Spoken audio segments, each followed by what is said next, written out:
السلام علیکم دوستو، آپ کو زمان یوسف زئی چینل میں خوش آمدید کہتے ہیں۔ ایک لڑکا ایک ملک میں علم حاصل کر رہا تھا۔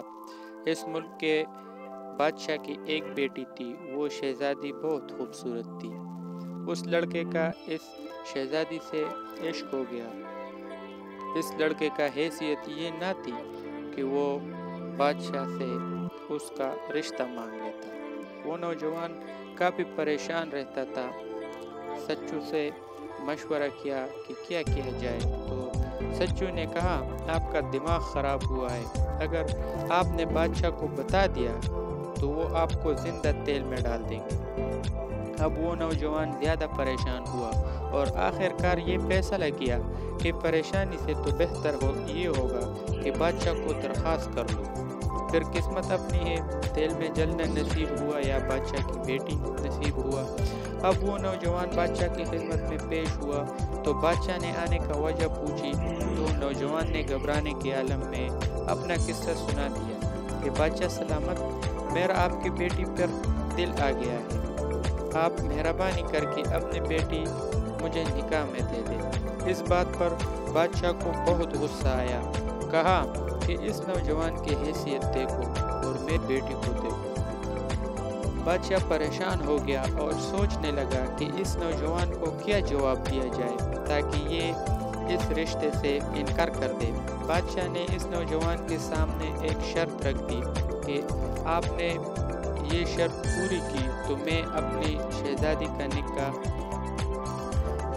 تم سے کرا دوں گا، اور اگر تم ناکام ہوئے تو میں تمہیں جلتے ہوئے تیل میں ڈال دوں۔ اب فیصلہ آپ کے ہاتھ میں۔ شرط یہ رکھی گئی کہ 2 بوری زندہ بچھو لانا ہے۔ اگر تم نے کر دیا تو بادشاہ اپنی شہزادی کا نکاح تم سے کرا دے گا، اور اگر تم نے نہیں کیا تو تمہیں تیل میں زندہ جلا دیا جائے گا۔ بادشاہ نے یہ شرط اس لیے رکھی کہ یہ نوجوان اتنا زیادہ بچھو کہاں سے لائے گا، یہ یقیناً یہ شرط ہار جائے گا اور دوبارہ رشتہ مانگنے نہیں آئے گا۔ نوجوان نے یہ شرط سن کر بہت پریشان ہوا۔ خیر، نوجوان نے شرط مان لی اور چلا گیا۔ نوجوان نے مدرسے کا رخ کیا اور اپنی پڑھائی میں مصروف ہو گیا، لیکن پڑھائی میں اب وہ مزہ نہیں آ رہا تھا جو عشق سے پہلے آتا تھا۔ اس نوجوان کا ایک استاد تھا کہ کافی دنوں سے اس پر نظر رکھ رہا تھا۔ استاد نے یہ دیکھا کہ اس نوجوان کو یہ کیا ہو گیا ہے۔ آخر ایک دن استاد نے نوجوان کو اپنے پاس بلا کر وجہ پوچھی۔ نوجوان نے پورا قصہ سنا دیا اور بادشاہ کے شرط سے آگاہ کیا۔ استاد نے نوجوان کو کہا، تم پریشان مت ہو، میں آپ کو بچھو جمع کرنے کا طریقہ بتا دوں گا۔ استاد نے کہا، شام کو میرے پاس آؤ، پھر بتاتا ہوں۔ اب وہ نوجوان خوشی کے مارے شام کا انتظار کر رہا تھا۔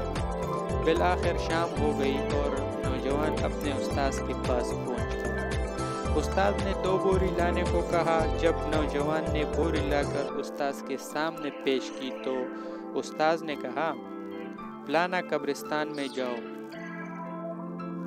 فلانا قبر کا سارا مٹی ہٹاؤ، اور جب اینٹ آ جائے تو ایک اینٹ ہٹاؤ، اور بوری کا منہ اس سوراخ پر رکھ دو۔ جب بوری بھر جائے تو اس بوری کا منہ کسی رسی سے باندھ دو، اور پھر دوسری بوری آگے کر دو۔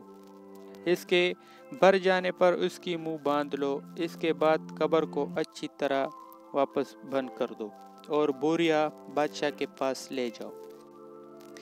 نوجوان نے استاذ کے کہنے پر اسی طرح کیا جس طرح استاذ نے بتایا تھا۔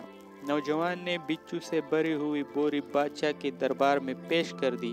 بادشاہ بہت حیران ہوا اور اپنے وعدے کے مطابق اپنی شہزادی نوجوان کو نکاح میں دے دی، اور نوجوان کو پاس بلا کر بچھو جمع کرنے کا راز پوچھا کہ تم نے اتنے سارے بچھو کہاں سے جمع کر دیے۔ نوجوان نے بتایا کہ میرا ایک استاذ ہے اور انہوں نے مجھے ایک قبر کا پتہ بتا دیا اور میں نے اس کے کہنے کے مطابق بوری بھر دی۔